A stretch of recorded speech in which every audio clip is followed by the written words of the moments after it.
Urbanismo de filiación hispánica desarrollados en el Perú. La ciudad de Cusco fue ubicada entre los ríos Guatanay y Tuyumayu, con la fortaleza de Sacsayhuamán a un nivel más alto. Gasparini expone que el trazado de las calles busca adaptarse a la topografía y a la forma del supuesto puma que circunscribe la ciudad. Estas dos características no originó una sola manzana cuadrada, sino más bien una gran variedad de tamaños. Esto debido a que debían satisfacer la jerarquía y las necesidades de distintas panacas. Como primer cambio sustancial, cabe resaltar la parcelación efectuada en la Plaza Cusipata con el fin de proporcionar solares para la edificación. Así también se alteraron otros aspectos de la ciudad, abriendo y cerrando calles. El 18 de enero de 1535 fundó Pizarro Lima como la ciudad de los reyes en la orilla meridional del río Rímac, oportunamente cercana al Pacífico. Cabe resaltar que Lima fue el tercer intento de capital, siendo las anteriores Saña y Jauja, a quienes se sobrepuso por esta condición de estar cerca al Pacífico. Fue fundada sobre el antiguo centro administrativo ceremonial de los caciques Taurichuscu y Taurichumbi. Los principales edificios españoles se emplazaron sobre las huacas locales. Así, el cabildo quedó ubicado sobre un pequeño adoratorio denominado Huaca del Cabildo. El Palacio de Pizarro se asentó sobre parte de la residencia de Taurichuscu, mientras la catedral, por su parte, se levantó sobre un adoratorio llamado Huaca Puma Inti. Lima es uno de los ejemplos más notables de urbanismo sistemático, anterior al planteamiento urbano codificado que contempla el artículo de las leyes de Indias. Dentro del urbanismo hispanoamericano, la plaza pública ocupa un lugar preponderante. Tan es así que las ordenanzas sobre fundación de ciudades especificaban que por la Plaza Mayor se ha de comenzar la población. No en vano es el centro material y simbólico de la ciudad, alrededor del cual se sitúan los principales edificios de vida cívica. Este patio de patios, abierto y cerrado simultáneamente, está rodeado por el poder político, el palacio virreinal, el religioso, la catedral, palacio episcopal o arzobispal, la autoridad vecinal, el ayuntamiento, las residencias de los notables y los portales donde se establecen los comerciantes. En la plaza, los vecinos se reúnen en el rollo en el que se ajusticia a los delincuentes o en la pileta para charlar, realizan sus negocios en los portales, compran sus vituallas entre bultos y toldos, escuchan los bandos y acuden al arma. Mendigos, clérigos, damas, vendedores ambulantes, caballeros, indígenas y esclavos alternan en este espacio común la plaza. Un ejemplo importante es el Trujillo. La Plaza de Armas, anteriormente conocida como Plaza Mayor, en las ciudades hispanoamericanas fue el elemento matriz donde se articula una nueva población. Siendo a la vez foco generador y polo de desarrollo, es el punto de partida de la erección de una ciudad, lugar central y punto de convergencia cuyas características condicionan el aspecto de la malla urbana. No resulta claro si Francisco Quinteros, o quien haya sido el encargado de llevarlos a terreno, trazó de una sola vez las 117 manzanas que componían el damero.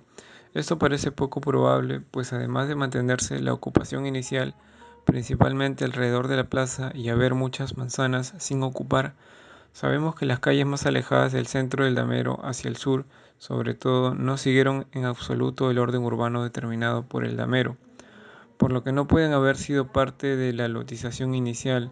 En todo caso, podemos ver según la repartición de solares hecha en la fundación y la que se realizó durante años que le siguieron, que la ocupación inicial abarcó aproximadamente 30 manzanas de alrededor de la Plaza de Armas. Las manzanas centrales estaban destinadas a instituciones del gobierno, a la iglesia y a los vecinos más importantes. Las órdenes religiosas se ubicaron en los bordes externos de este primer anillo urbano, centro viejo. Cada cuadra o manzana quedó a su vez dividida en 4 paredes o solares, cada uno con una esquina y 63 metros por lado aproximadamente. Los solares debían ser asignados siempre a propietarios distintos. Las murallas vienen acompañándonos a lo largo de la historia desde las primeras civilizaciones, intentando proteger sitios sagrados como los templos religiosos hasta ciudades enteras. No es hasta el Renacimiento en el que empieza la tendencia de la ciudad ideal, la cual debería responder ante una situación de riesgo a ser saqueado por ser más desarrollada. Por ello, la ciudad ideal debía estar amurallada. En el caso peruano, se encuentran ciudades como Piura, Lima, Callao y el mismo plano de la fortaleza de Real Felipe, las cuales fueron amuralladas con este motivo aparente de protección ante los piratas. Sin embargo, el verdadero motivo de las fortificaciones surge ante el riesgo de las sublevaciones de los indígenas que podía tomar la ciudad colonial como una medida de amedrentamiento. Es decir, que la muralla de Lima como mecanismo de defensa contra piratas nunca fue efectivo en realidad, jamás funcionó de esa manera. La muralla era principalmente para reflejar el control sobre las personas. Sin embargo, se siguieron todos los manuales de arquitectura militar que en Europa se difundían.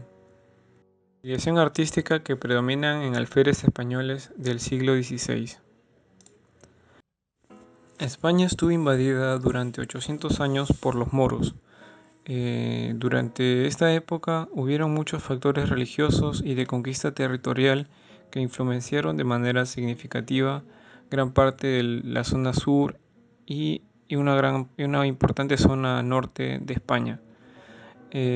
Influencias que fueron siendo marcadas en la arquitectura de España, siendo lo más importante el arte mudéjar que quedó muy presente en el Renacimiento español. Otro factor importante es el estilo gótico o tardío o renovado, que es influenciado por la tendencia isabelina de los reyes católicos. El Renacimiento, por otro lado, fue otra de las corrientes que influenció esta amalgama de estilos que influenciaron el estilo español de los alférez en el siglo XVI. Este renacimiento llegó a España por medio de intercambios comerciales de familias mecenas, arquitectos italianos que residían en España u otros intercambios de carácter administrativo por parte de Italia en relación a España. En ese sentido, el Renacimiento llegó como un estilo o como una moda. España no presentó el desarrollo económico y cultural que generó el Renacimiento italiano, sino que España llegó al Renacimiento consolidado. Hubo un intercambio comercial donde llegaron pinturas renacentistas a las familias de mecenas españoles. En la fachada de la Universidad de Salamanca podemos apreciar un claro estilo plateresco con unas sutilezas del estilo gótico tardío. En la parte superior, con pináculos y candelabros que semejan la labor del trabajo en la custodia, se realza el estilo gótico tardío.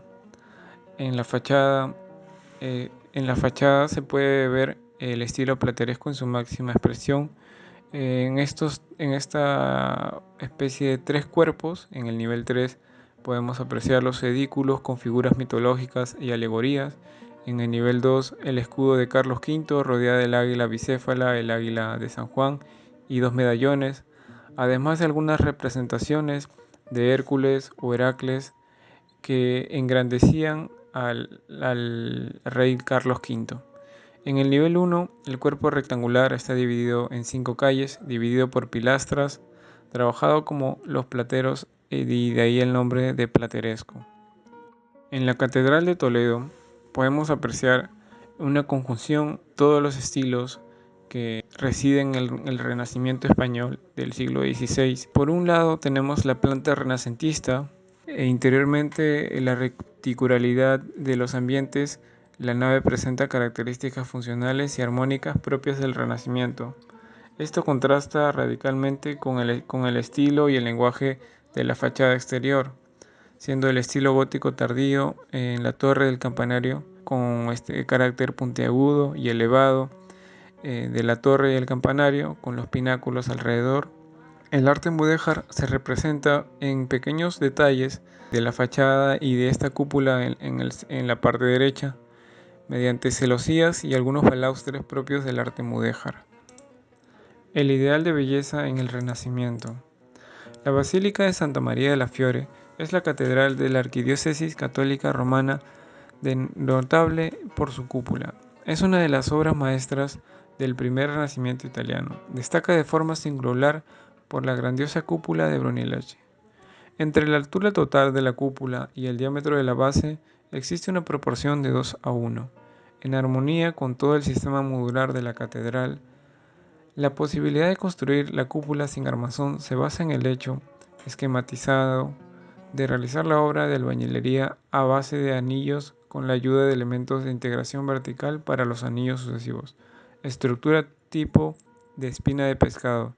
Es importante destacar el uso de ladrillos de varias formas especiales para lograr la solidaridad de los elementos y su integración en sentido anular y radial. Todo esto hace que la cúpula se realice como estructura forma en crecimiento autosostenida, que caracteriza la entidad figurativa final. Brunelleschi, aún teniendo que realizar una cúpula de pabellón, podía construirse como una cúpula de rotación romana. La esbeltez y la forma dinámica se traduce en tensión, dando como resultado una cúpula que cierne en los aires, suspendida sobre la ciudad, consecuencia del equilibrio de todas las fuerzas. La función estática de la linterna es la de ajustar los nervios de la cúpula, entre ellos haciendo la presión en el punto de su interacción. Siendo el principal aporte de esta etapa de Brunelleschi el factor y sistema modular que se emplea para el diseño y la construcción de esta cúpula.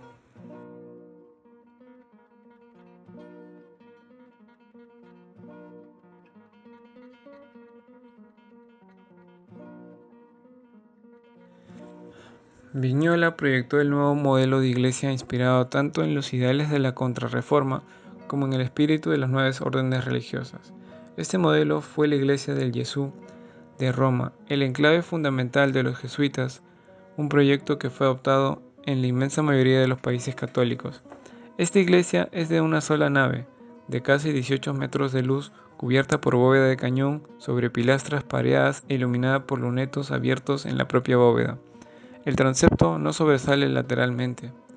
La planta es una combinación de la planta central típica del Renacimiento y de la longitudinal de la Edad Media. Las naves laterales son reemplazadas por capillas abiertas y diversos recursos como por ejemplo la iluminación y la disposición de pilastras de la nave que dirigen la atención hacia el altar mayor.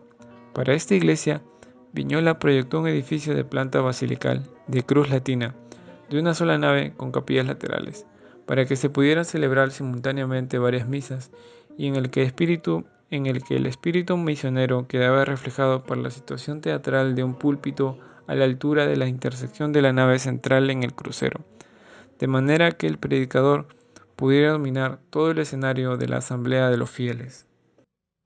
En este caso, la serliana que propone Palladio aparentemente es uniforme, irregular e igual en todos los arcos. Sin embargo, presenta una disminución proporcional, la cual le permitió encajar toda esta basílica en este terreno, debido a las medidas inexactas y no regulares del área y del perímetro. La Basílica Palladiana, o Palacio de la Regione de Andrea Palladio, propiamente es una loggia de 2 plantas que rodea el antiguo Palacio Público o Palacio de la Regione Ayuntamiento. El concepto de Palladio se basa principalmente en los muros de los antiguos teatros romanos.